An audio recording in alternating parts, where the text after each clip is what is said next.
Prime news watch میں ناظرین ایک بار پھر آپ کو خوش آمدید کہتے ہیں، اور پروگرام کے اس مرحلے میں ہم بات کریں گے کہ کراچی میں رحمان ملک اور سید قائم علی شاہ کی زیر صدارت پیپلز پارٹی کی ٹیم نے متحدہ قومی موومنٹ کے وفد کے ساتھ ملاقات کی اور تفصیل سے جو معاملات ہیں ان پر روشنی ڈالی اور ایک دوسرے کے ساتھ مذاکرات کیے۔ کیا کچھ ہوا ہے اس میں اور امن و امان کے حوالے سے کیا کچھ طے پایا ہے، اس پر بات کرنے کے لیے میں جوائن کیا ہے دنیا نیوز کے سینئر کورسپونڈنٹ جناب رفیق بھٹو نے۔ رفیق بتائیے کہ اجلاس ختم ہو گیا ہے، کیا کچھ اس اجلاس میں طے ہوا ہے اور کن امور پر بات کی گئی ہے؟ صاحب، یہ اجلاس بنیادی طور پر آج دوپہر کو گورنر ہاؤس میں ہونا تھا، جس کی میزبانی ڈاکٹر عشرت العباد خان جو گورنر سندھ ہیں، جن کا تعلق متحدہ قومی موومنٹ سے، انہیں کرنا تھا۔ لیکن وزیر اعلیٰ ہاؤس میں موجود وفاقی وزیر داخلہ رحمان ملک، جن کی وزیر اعلیٰ سندھ سید قائم علی شاہ اور وزیر داخلہ سندھ ذوالفقار مرزا سے ملاقات ہوئی، جس میں وفاقی وزیر داخلہ اور صوبائی وزیر داخلہ کے درمیان جو تحفظات تھے اور گلے شکوے تھے وہ وزیر اعلیٰ نے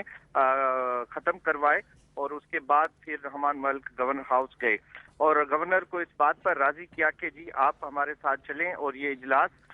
پیپلز پارٹی کی میزبانی میں یعنی وزیر اعلیٰ سندھ کے وزیر اعلیٰ ہاؤس میں ہو، تاکہ سوسائٹی کو اور سندھ کی عوام کو ایک خیر سگالی کا، ایک گڈ ول کا میسج جائے۔ جس کے بعد رحمان ملک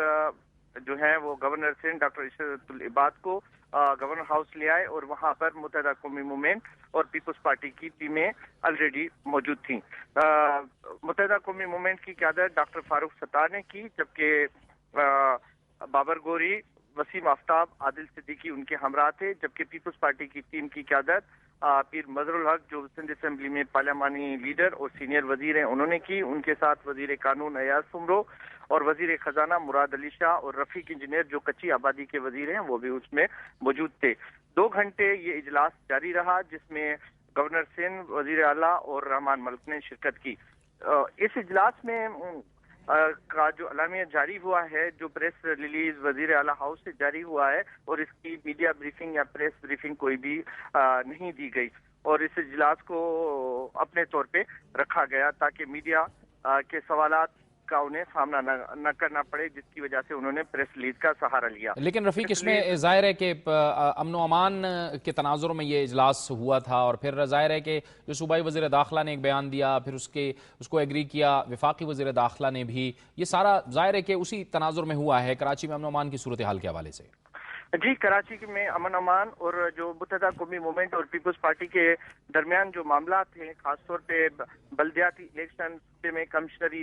نظام کا نفاذ، اس پر بات چیت ہوئی ہے، اور جو ترقیاتی فنڈ جس کی پہلی قسط گزشتہ جو اجلاس ہوا تھا گورنر ہاؤس میں اس میں جاری کی گئی تھی، اس پر بھی ہوا۔ تاہم آج کا جو اہم ایشو تھا وہ تھا امن امان کے حوالے سے کہ جی کراچی میں جو ملک کا سب سے بڑا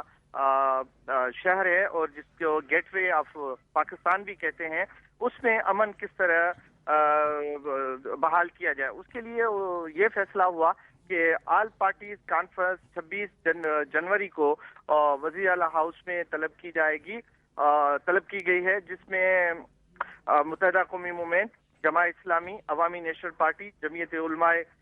اسلام، جمعیت علماء پاکستان، مسلم لیگ کاف، مسلم لیگ نون، سندھی قوم پرست تنظیمیں، مسلم لیگ فنکشنل، ان تمام کو اس میں مدعو کیا گیا ہے، اور یہ سیاستدان آپس میں بیٹھیں گے، ان کی صوبائی قیادت اس میں شرکت کرے گی، اور مل بیٹھ کر کراچی میں امن کے حوالے سے کوئی حل نکالیں گے۔ رحمان ملک